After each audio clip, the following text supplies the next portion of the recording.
Hello all, welcome back to the YouTube channel JavaScript series. Today we'll learn about JavaScript data types in just 6 minutes. We are breaking down one of the most important concepts in JavaScript data types. Mastering this key to becoming a better coder. Let's jump in.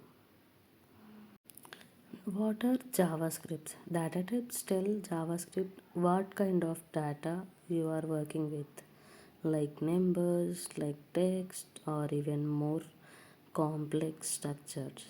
They help the engine know what operations are allowed. Let's see some examples here.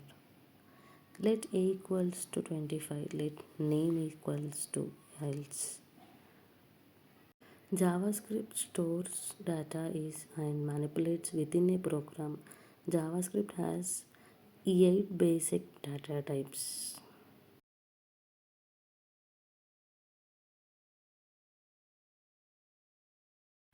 We have two data types, primitive data type and non-primitive data type. First we'll go through the primitive data type. In primitive data type we have numbers, string, boolean, undefined, null, symbol, big int. Let's start with the number. This is a code snippet. You can see number code snippet. We'll give let price equals to. Let's see string. Second one is a string. Let's see the code snippet. Let city equals to Tokyo. Tooltip for string will use single quote and double quote. Boolean. Boolean has true and false. Let's see the code snippet. Let's see data type undefined and its code snippet. Code snippet example. Let value. If we give like this is in the console it shows undefined.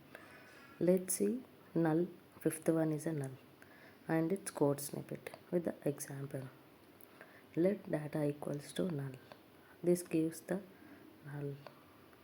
Let's see symbol in data types. Sixth one, code snippet with the example.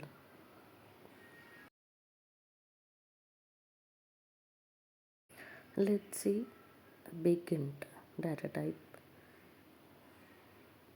with the code snippet and with the example.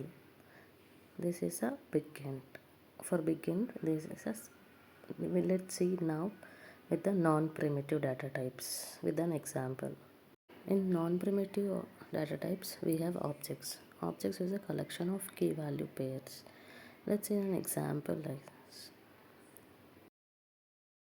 Let's see a next concept, arrays. Arrays has a order list. Let's see the example, fruit. Let's see the next concept, functions. Blocks of reusable code called functions. This is an example for functions. Thank you for watching this video. If this video helped you, give it a thumbs up and subscribe for more JavaScript tips. Got questions? Drop them in the comments below.